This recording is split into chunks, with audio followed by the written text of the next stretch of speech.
Hello everyone, welcome to my YouTube channel. Today we are going to introduce the tense part 2. देखिए पिछली class में हम बात कर चुके थे जो प्रेजेंट सिंपल टेंस के सिंपल सेंटेंस के बारे में। अब इसका सेकंड टाइप है नेगेटिव सेंटेंस। ये सेकंड नंबर का सेंटेंस होता है नेगेटिव सेंटेंस। नेगेटिव सेंटेंस का मतलब होता है ऐसा वाक्य जिसमें नॉट का प्रयोग किया जाता है। तो इसका जो देखो पहला जो रूल है वो है हमारा, यदि subject he, she, it, name या कोई भी सिंगुलर नाउन हो तो उसके साथ में हेल्पिंग वर्ब डज का प्रयोग किया जाता है। सेकेंड रूल है, यदि subject I, we, you, they या कोई भी प्लूरल नाउन हो अर्थात कोई भी बहुवचन संज्ञा हो तो उसके साथ में हेल्पिंग वर्ब डज का प्रयोग किया जाता है। रूल नंबर थर्ड है, इसमें विशेष है कि इसमें नेगेटिव सेंटेंस में हमेशा हेल्पिंग वर्ब के बाद में नॉट का प्रयोग किया जाता है। और रूल नंबर फोर्थ में वर्ब की जो मेन फॉर्म है वो कौन सी आती है, V1 का प्रयोग होता है। अब देखो यदि स्ट्रक्चर की बात करें तो इसकी जो स्ट्रक्चर बनेगी, सबसे पहले सब्जेक्ट, उसके बाद में हेल्पिंग वर्ब डू या डज का प्रयोग होगा और हेल्पिंग वर्ब के बाद में किसका प्रयोग करते हैं, नॉट का प्रयोग किया जाएगा। नॉट के बाद में वर्ब की फर्स्ट फॉर्म मेन वर्ब का प्रयोग होगा, इसके बाद में ऑब्जेक्ट और सबसे लास्ट में एसेप्टा का प्रयोग किया जाता है। अब आगे देखते हैं नेगेटिव सेंटेंस के कुछ एग्जाम्पल्स। जैसे देखिए यहाँ पे नेगेटिव सेंटेंस के कुछ एग्जाम्पल दिए गए हैं। Example number 1, I dash do oblique does not dash play oblique plays tennis. अब देखो पहला जो ब्लैंक स्पेस है इसमें हेल्पिंग वर्ब का प्रयोग करना है डू या डज का। तो इसको किस प्रकार से करना है, पहले एग्जाम्पल में हमारा जो सब्जेक्ट है आई प्लूरल सब्जेक्ट है, तो आई जब प्लूरल सब्जेक्ट है तो इसके साथ में जो हेल्पिंग वर्ब प्रयोग की जाएगी वो होगी डू। तो इस ब्लैंक स्पेस में जो आएगा वो हमारा ऑप्शन सही होगा डू। उसके बाद में देखो मेन वर्ब की यदि बात की जाए तो मेन वर्ब प्ले या प्लेस। अब देखो ये नेगेटिव सेंटेंस है तो एस या ई एस वाली जो फॉर्म है ये तो इसमें आएगी नहीं। अब बचा क्या है इसमें, जो मेन वर्ब, वर्ब की फर्स्ट फॉर्म जिसको हम बेस फॉर्म भी कहते हैं, केवल उसी का प्रयोग किया जाएगा। तो सेकंड जो ब्लैंक स्पेस है उसमें आएगा प्ले। अब देखो सेकंड एग्जाम्पल की बात करते हैं, she dash do oblique does not dash post oblique posts a letter. इसमें देखो सी जो दिया गया है ये सिंगुलर सब्जेक्ट है और साथ में थर्ड पर्सन है। तो सिंगुलर सब्जेक्ट हो और थर्ड पर्सन हो तो उसके साथ में जो हेल्पिंग वर्ब आती है डज, तो इसमें आएगा डज। और बेस फॉर्म के रूप में वर्ब की फर्स्ट फॉर्म, इसमें किसका प्रयोग करेंगे, पोस्ट का प्रयोग करेंगे। ठीक इसी प्रकार से third example, they dash do oblique dash not dash watch oblique watches television. तो देखो यहाँ पे सब्जेक्ट हमारा दे प्लूरल नाउन है और प्लूरल नाउन के साथ में क्या आएगा, डू आएगा, तो इसमें आ जाएगा डू। और उसके बाद में जो दूसरा है उसमें वर्ब की फर्स्ट फॉर्म केवल किसका प्रयोग होगा, वॉच का प्रयोग किया जाएगा। लास्ट एग्जाम्पल नेगेटिव सेंटेंस का, he dash do oblique does not dash go oblique goes to temple daily. अब देखिए इस सेंटेंस में क्या दिया गया है, सबसे लास्ट में डेली, ये एडवर्ब दी गई है। प्रेजेंट सिंपल टेंस की एडवर्ब होती है, जिससे हमको ये पता चलता है कि ये जो दिया गया सेंटेंस है वो प्रेजेंट सिंपल टेंस का है। साथ में सब्जेक्ट यहाँ पे ही थर्ड पर्सन सिंगुलर दिया गया है, तो इसके साथ में हेल्पिंग वर्ब आएगी डज और मेन वर्ब जो आएगी वो आएगी जो गो। क्लियर। अब देखो, अब आगे बढ़ते हैं। सेंटेंस का नेक्स्ट जो टाइप है interrogative sentence.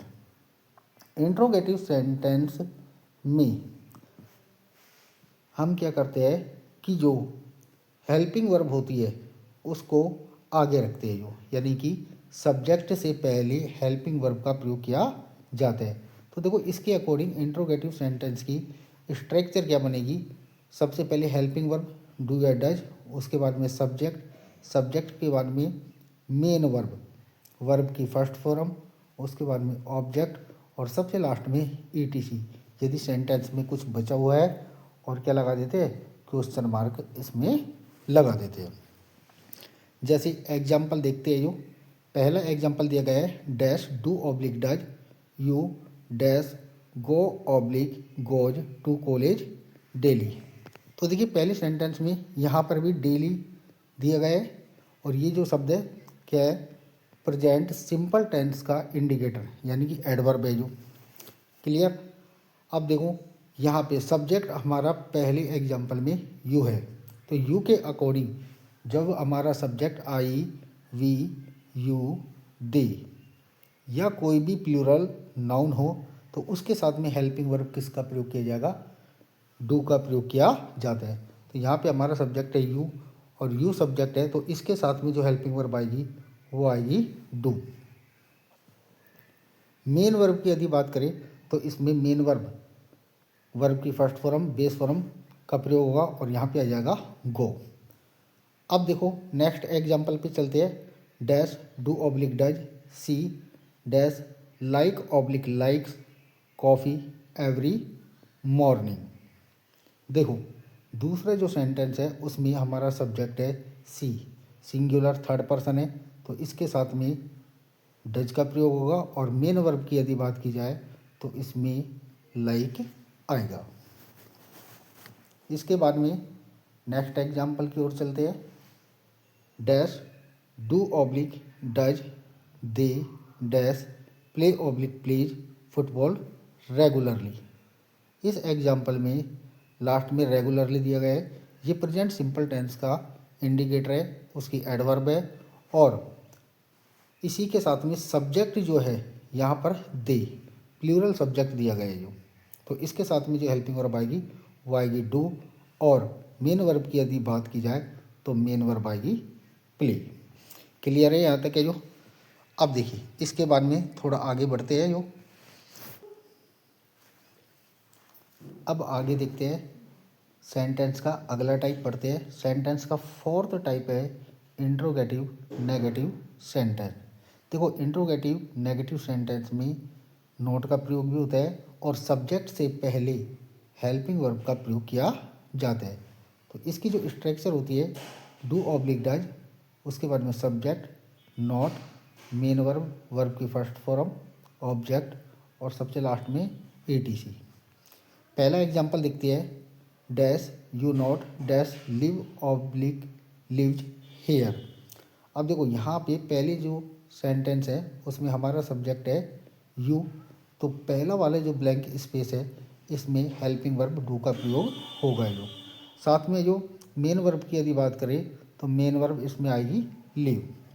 Second example, dash he not dash know oblique knows answers. तो देखिए, सेकंड जो एग्जाम्पल है उसमें सब्जेक्ट हमारा है ही और ही जो है वो थर्ड पर्सन सिंगुलर है, तो इसके साथ में किसका प्रयोग करते हैं, डज का प्रयोग करेंगे और मेन वर्ब के रूप में नो का प्रयोग किया जाएगा। थर्ड एग्जाम्पल यदि देखिए, dash Ram not dash go oblique goes to library daily.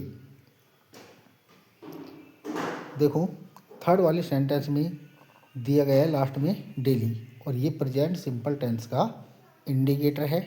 Clear. ये दर्शाता है कि ये जो सेंटेंस है किसका है, प्रेजेंट सिंपल टेंस का है। अब सब्जेक्ट यहाँ पे है राम, राम एक नेम है और सिंगुलर सब्जेक्ट है, तो इसके साथ में हेल्पिंग वर्ब जो आएगी स्टार्टिंग में डज आएगी और मेन वर्ब की यदि बात की जाए तो किसका प्रयोग किया जाएगा, गो का प्रयोग किया जाएगा। देखो, ये सेंटेंस के 4 टाइप हम कंप्लीट कर चुके हैं। अब आगे बढ़ते हैं जो एडवर्ब। एडवर्ब से मतलब है प्रेजेंट सिंपल टेंस की एडवर्ब जो उसके सेंटेंस को दर्शाते हैं। अर्थात कि कोई भी जैसे इंग्लिश का सेंटेंस दिया गया है, अंग्रेजी का कोई भी वाक्य यदि दिया गया है और उसमें यदि इन एडवर्ब्स का प्रयोग किया जाता है तो उससे हमको पता चलेगा कि ये जो सेंटेंस है वो प्रेजेंट सिंपल टेंस का है। जैसे देखिए कुछ एग्जांपल्स है जो दिए गए हैं, जो एडवर्ब नीचे दी गई है। पहली जैसे always, never, seldom, generally, usually, often, sometimes, daily, on, Saturdays, या जैसे मंडेज, या जैसे फ्राइडेज, इस तरीके से बोल सकते हैं। उसके बाद में frequently, occasionally, once a week, twice a month, thrice a year. Clear. देखो उसके अलावा यूनिवर्सल ट्रूथ। यूनिवर्सल ट्रूथ से मतलब है जैसे कि कोई भी सार्वभौमिक सत्य, साइंटिफिक फैक्ट्स, मैथमेटिकल फैक्ट्स और हैबिचुअल फैक्ट्स। इसके अलावा प्रोवर्ब्स। प्रोवर्ब्स से मतलब है कहावतें। इनका प्रयोग भी प्रेजेंट सिंपल टेंस में किया जाता है। अब देखो इसके एग्जाम्पल पर यदि बात करें तो इसके कुछ एग्जाम्पल्स है जो यहाँ पर दिए गए हैं। जैसे पहला जो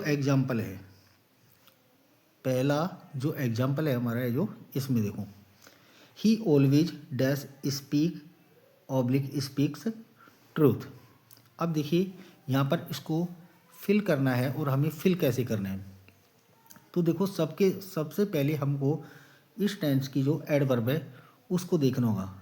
तो देखो पहले जो सेंटेंस है उसमें दिया गया है ऑलवेज। ऑलवेज यहाँ पर दिया गया है जिससे हमको ये पता चलेगा कि ये जो सेंटेंस है वो प्रेजेंट सिंपल टेंस का है। क्लियर हो गया। अब उसके बाद में नंबर 2 हमको देखना है सब्जेक्ट। यहाँ पे सब्जेक्ट जो है ही सब्जेक्ट है और ही जो सब्जेक्ट है ये कैसा है, सिंगुलर थर्ड पर्सन सब्जेक्ट है। अब थर्ड पर्सन सिंगुलर सब्जेक्ट है तो इसके साथ में किसका प्रयोग किया जाएगा, जो V1 के साथ एस या ES का प्रयोग किया जाता है जो। तो देखो पहला है स्पीक, ये तो आएगा नहीं, ठीक है। दूसरा स्पीक के साथ में क्या लगा हुआ है, एस लगा हुआ है, तो इसका जो करेक्ट ऑप्शन सही होगा वो होगा स्पीक्स। सेकंड वाला एग्जांपल लिखते हैं, she never dash tell oblique tells a lie. अब सेम सेकंड वाला है, इसमें भी सब्जेक्ट सिंगुलर सी दिया गया है, एडवर्ब जो नेवर दी गई है, एडवर्ब जो है नेवर दी गई है। तो देखिए इसमें किसका प्रयोग होगा, टेल के साथ में एस का प्रयोग हो जाएगा, जो एस का प्रयोग होगा। थर्ड एग्जांपल में यदि देखिए तो देखिए यहाँ पर दे dash play oblique pledge cricket on Fridays. They dash play oblique pledge cricket on Friday. देखिए एडवर्ब के रूप में यदि देखा जाए तो अक्सर यहाँ पे ऑन फ्राइडेज या ऑन सैटरडेज ऑन संडेज है। इस तरीके से सब्जेक्ट यहाँ पे दे प्लूरल सब्जेक्ट है। जब प्लूरल सब्जेक्ट हो तो उसके साथ में केवल वर्ब की फर्स्ट फॉर्म का प्रयोग किया जाएगा। तो इसमें करेक्ट ऑप्शन होगा वो कौन सा होगा, प्ले। आगे बढ़ते हैं, जो granny dash go oblique goes to temple daily. अब देखो यहाँ पर इस सेंटेंस में जो एडवर्ब दी गई है वो कौन सी है, डेली। ग्रैनी यहाँ पर सिंगुलर सब्जेक्ट है, एक वचन करता है, तो इसके साथ में गोज का प्रयोग किया जाएगा। नेक्स्ट देखते हैं, water dash boil oblique boils at 100 degree Celsius. अब देखिए ये वाले जो सेंटेंस है इसमें water dash boil oblique boils at 100 degree Celsius, ये क्या है, ये एक साइंटिफिक फैक्ट है। कैसा है, ये एक साइंटिफिक फैक्ट है। जैसे कि पानी है जो 100 डिग्री पर क्या होता है, बॉईल होता है, उबलता है जो। तो ये एक साइंटिफिक फैक्ट हो गया। इसके लिए अब हमें क्या करना है, देखो यहाँ पर वाटर जो है एक अनकाउंटेबल नाउन है। तो जो अनकाउंटेबल नाउन होती है वो कैसी होती है, सिंगुलर होती है। कैसी होती है, सिंगुलर होती है। तो जब सिंगुलर नाउन होती है उसके साथ में किसका प्रयोग करते हैं, V1 के साथ एस या ES का प्रयोग किया जाता है। तो इसमें जो करेक्ट आंसर होगा बॉइल्स आ जाएगा। क्या आएगा, बॉइल्स। अब देखिए इसके बारे में नेक्स्ट एग्जाम्पल है, the sun dash rise oblique rises in the east. देखो यहाँ पर जो ये सेंटेंस दिया गया है ये हमारा है यूनिवर्सल फैक्ट है। जो जैसे कि द सन राइज, राइज का मतलब होता है यानी कि उदय होना या उगना, कि जो सूर्य है वो ईस्ट में क्या होता है, उदय होता है। तो द सन सिंगुलर है तो इसके साथ में किसका प्रयोग होगा, राइजेज का प्रयोग होगा। जो नेक्स्ट देखते हैं, the earth dash revolve oblique revolves around the sun. यहाँ पर भी देखो ये वाला सेंटेंस जो दिया गया है ये क्या है, यूनिवर्सल फैक्ट है। द अर्थ सिंगुलर है, ठीक है, सिंगुलर सब्जेक्ट है, तो इसके साथ में किसका प्रयोग किया जाएगा, रिवॉल्व्स का प्रयोग किया जाएगा। आगे कुछ और एग्जाम्पल है वो भी देखते हैं। देखिए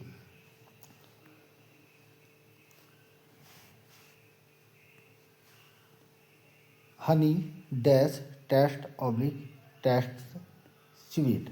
अब देखो यहाँ पर जो हनी होता है उसका जो टेस्ट है कैसे है, स्वीट है। तो ये किसको दर्शाता है, एक साइंटिफिक फैक्ट को दर्शाता है। हनी जो है यहाँ पे क्या है, अनकाउंटेबल सिंगुलर नाउन है, ठीक है। तो इसके साथ में किसका प्रयोग किया जाएगा, एस या ES का प्रयोग किया जाएगा। और जो करेक्ट ऑप्शन होगा कौन सा हो जाएगा, ये वाला। इसके साथ में एस या ES का प्रयोग, टेस्ट के साथ में एस का प्रयोग होगा। नेक्स्ट एग्जांपल देखते हैं, slow and steady dash win oblique wins the race. देखो यहाँ पर स्लो एंड स्टडी, ठीक है, यानी कि दो सब्जेक्ट मान सकते हैं, किससे जुड़े हैं, एंड से जुड़े हुए हैं, लेकिन ये एक ही यूनिट का बोध कराते हैं। जब दो सब्जेक्ट एंड से जोड़े जाते हैं और एक ही यूनिट का बोध कराते हैं तो उसके साथ में हमेशा कौन सी सिंगुलर वर्ब का प्रयोग किया जाता है। तो इसमें करेक्ट ऑप्शन जो आएगा वो आएगा विंस। इसके बाद में honesty dash is oblique are the best policy. देखो ये जो है honesty dash is oblique are the best policy, ये एक प्रोवर्ब है। और प्रोवर्ब जो होती है उसमें देखो यहाँ पे क्या है, ऑनेस्टी दिया गया है, तो इसके साथ में किसका प्रयोग करेंगे, इसका प्रयोग करेंगे। अगला सेंटेंस है, Ram dash go oblique goes to school regularly. देखिए यहाँ पे रेगुलरली वर्ड का यूज़ किया गया है और राम सिंगुलर सब्जेक्ट है, तो इसके साथ में हमारा करेक्ट ऑप्शन हो जाएगा गोज। नेक्स्ट है, a rolling stone dash gather oblique gathers no moss. ये एक प्रोवर्ब है, ये क्या है, एक पूरी प्रोवर्ब है। और ए रोलिंग स्टोन, तो देखो ए का प्रयोग किया गया है, यहाँ पे ए दिया गया है, ठीक है, सब्जेक्ट हमारा सिंगुलर हो गया। तो यदि सब्जेक्ट सिंगुलर है तो यहाँ पर जो करेक्ट ऑप्शन जो होगा वो हो जाएगा गैदर से। जो क्लियर स्टूडेंट्स।